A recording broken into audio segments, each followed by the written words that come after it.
Admiral's hand cracked across her face so hard the sound cut through the string quartet like a gunshot. 200 guests froze.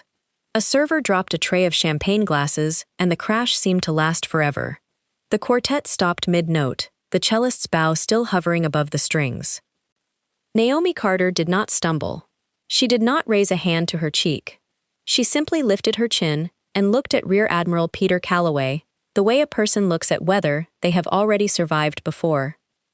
Man, if you think this story ends with her walking out of that ballroom in shame, you are wrong. Within 1 hour, this admiral would be the one on his knees, not her. Let me take you back to where it started. The Grand Regency Ballroom in Norfolk, Virginia, was dressed for the annual Naval Heritage Dinner, the way a stage is dressed for a performance nobody admits is a performance. Crystal chandeliers threw gold light across round tables draped in white linen. 200 officers and donors filled the room in dress uniforms and evening gowns, every handshake calculated, every smile aimed at somebody who mattered. At the center of it all stood Rear Admiral Peter Calloway. 28 years of service, 3 deployments with the SEAL teams, a man who had given generously to 2 scholarship funds for enlisted families, and who genuinely believed, in the part of himself he examined least, that he had earned every ounce of respect this room gave him. That belief was the problem. It had calcified into something he no longer questioned. Lieutenant Commander James Ortiz stood at his right shoulder, quick to agree with whatever the Admiral said. Lieutenant Sarah Doyle stood at his left, 2 glasses of wine into the evening, laughing louder than the jokes deserved. Near the back wall, away from the chandeliers and the noise, stood a woman in a plain navy dress with no ribbons and no rank insignia. She held a glass of water, not champagne. Her eyes moved across the room every few seconds, tracking the exits, the tables, the flow of the crowd, the way someone might who had once been trained never to sit with their back to a door. Her name was Naomi Carter. Nobody in that ballroom knew who she was. Nobody had reason to. A retired SEAL Master Chief named Roy Danvers sat near the bar, nursing a soda water instead of a drink, and found his eyes drifting toward the woman by the back wall more than once. Something about how she stood reminded him of men he had served beside decades earlier, though he could not have said exactly what. A young event coordinator named Brian Wallace hurried between tables, rearranging seating cards to keep donors near the Admiral. He never once looked toward the back wall. Why would he? There was nothing back there worth his attention, or so he thought. Calloway noticed her first, not with hostility at first, more with the mild curiosity of a man cataloging who did and did not belong in his orbit. He tilted his head toward Ortiz. "Do we know her?" he asked, his tone almost idle. Ortiz shrugged. Calloway crossed the room anyway, Ortiz and Doyle falling in 2 steps behind, a formation they had clearly practiced without ever being told to. Calloway stopped in front of Naomi, close enough that she could smell the whiskey on his breath. "I do not believe we have met," he said, his voice pleasant on the surface, though something underneath it already carried an edge. "And I make it a point to know everyone worth knowing in a room like this." "I was invited," Naomi said simply. Calloway smiled, the kind of smile that did not reach his eyes. "Of course you were. Everyone here was invited." He paused, looking her over once. "Though I have to say, most of our guests dress for the occasion a little more formally." It was a small remark, almost forgettable, the kind a person could later insist was only a joke. Naomi said nothing, which seemed to bother him more than any response would have. A few minutes later, near the hors d'oeuvres table, Calloway found a reason to pass by her again. "Enjoying yourself?" he asked. Before she could answer, he added, "I imagine an evening like this is a bit different from what you are used to." Doyle, standing nearby, laughed under her breath. Ortiz smirked into his glass. Naomi held his gaze and said only, "It is not so different." Each time Calloway walked away, he told himself he was simply making conversation, that there was nothing unkind in what he had said. It was only the 3rd time, when the wine had loosened something in him, that the mask slipped entirely. He crossed the room a final time, leaned in close, and this time there was no ambiguity left in his voice. "You people always find a way into rooms you were not built for," he said. "And every time, someone has to explain to you why you do not belong." He straightened, almost surprised at his own words, but did not take them back. Ortiz laughed first, quieter this time, uncertain. Doyle glanced at nearby tables and said nothing at all. Near the front, a retired colonel named Walter Higgins opened his mouth as if to object, then noticed the stars on Calloway's shoulder and looked down at his plate instead. A donor's wife named Carol Jennings gently steered her husband toward a different conversation, her back turned to the scene entirely. Brian Wallace, clipboard pressed against his chest, stared hard at his shoes and said nothing at all. Only Roy Danvers, from his seat near the bar, set down his soda water and watched with open concern.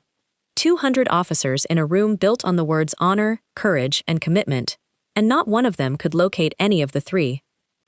Naomi finally spoke, her voice calm and even. "You do not know who you are speaking to." Something in the certainty of her tone, the refusal to be rattled, seemed to strip away whatever restraint Calloway had left. His hand moved before his mind seemed to catch up with it. The slap landed clean across her cheek, and the ballroom went utterly silent. For a moment, Calloway himself looked almost startled by what his own hand had done. Naomi's cheek reddened, but her breathing did not change immediately. A young server hovering nearby offered her a folded napkin with a shaking hand. Naomi accepted it with a small nod but did not press it to her face. Somewhere behind her, a guest whispered to another, "Did he really just?" unable to finish the sentence. Brian Wallace had gone completely still, his clipboard forgotten at his side, guilt already settling into his expression like something he would carry for a long time. "Ask my rank," Naomi said quietly, and then she waited. Calloway blinked, thrown for the first time all evening.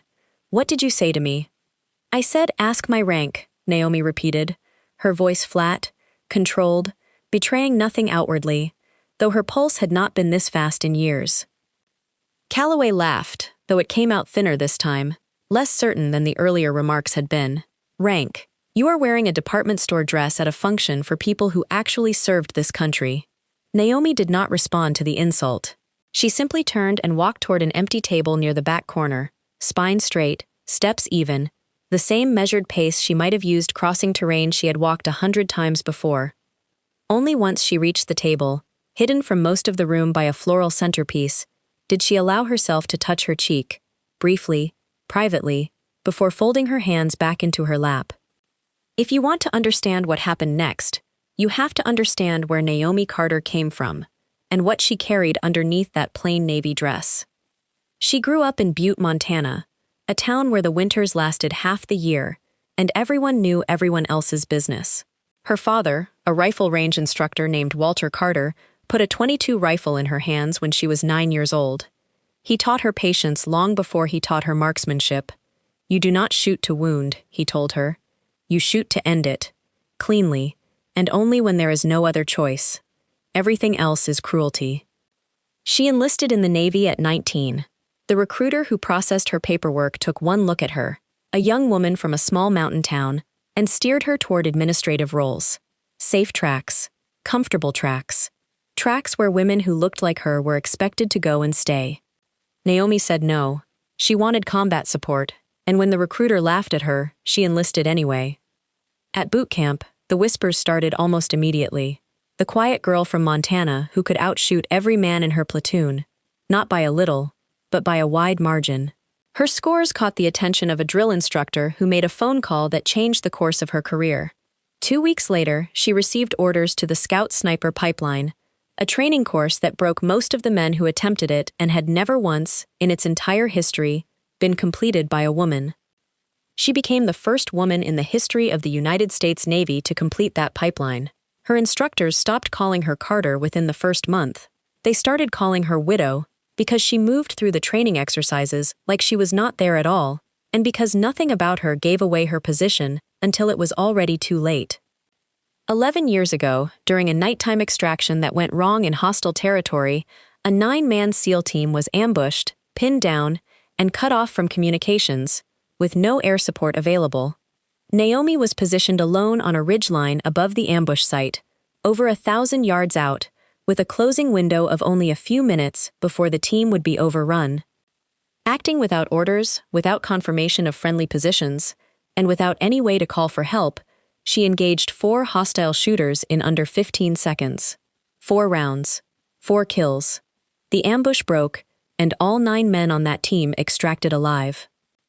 The mission was classified above the clearance level of the men she saved. For 11 years, The survivors tried and failed to learn the identity of the sniper who had saved their lives.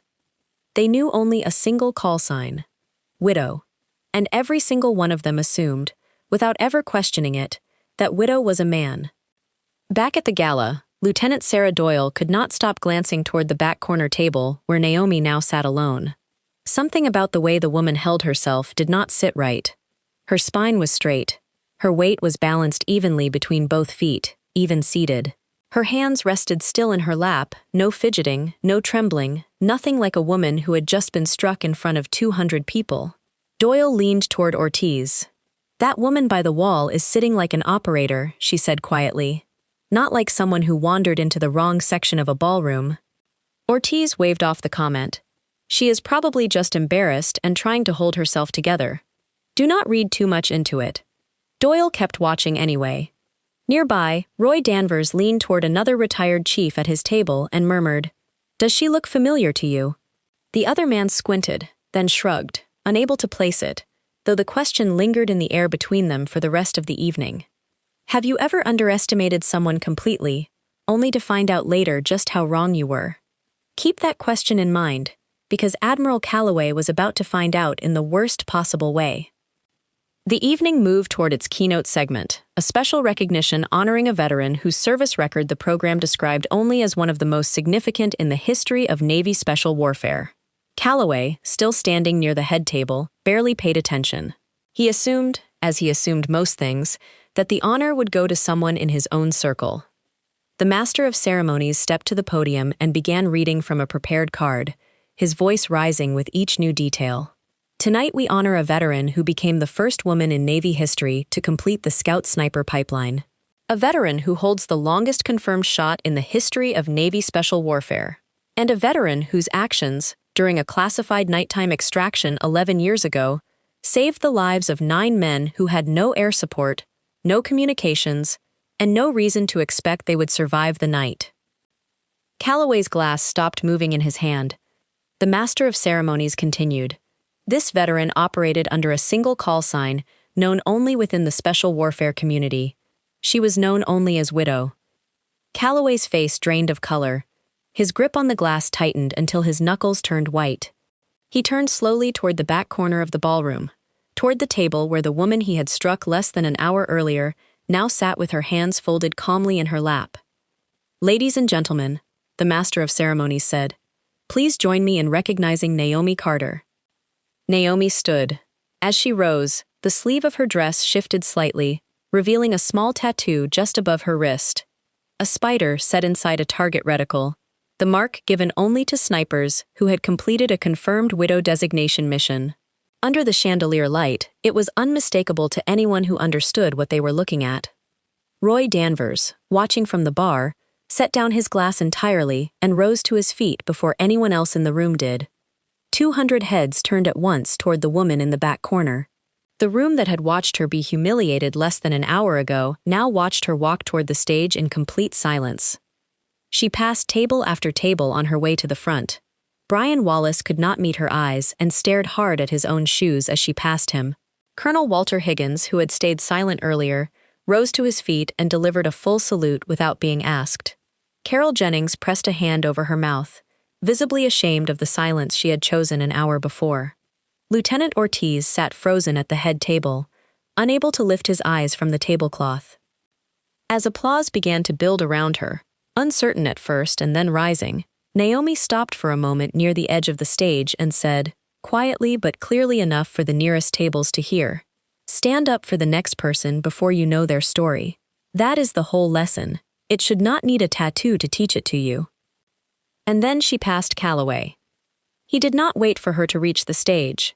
He stepped away from the head table into the open center of the ballroom floor, removing his own jacket as he walked, as though the weight of his rank had suddenly become too heavy to carry into what came next. He came to full attention, feet together, spine straight, chin lifted, and delivered a complete, textbook salute. His arm trembled as he held it. His voice, when it came, was rough and broken, nothing like the booming tone he had used earlier that evening.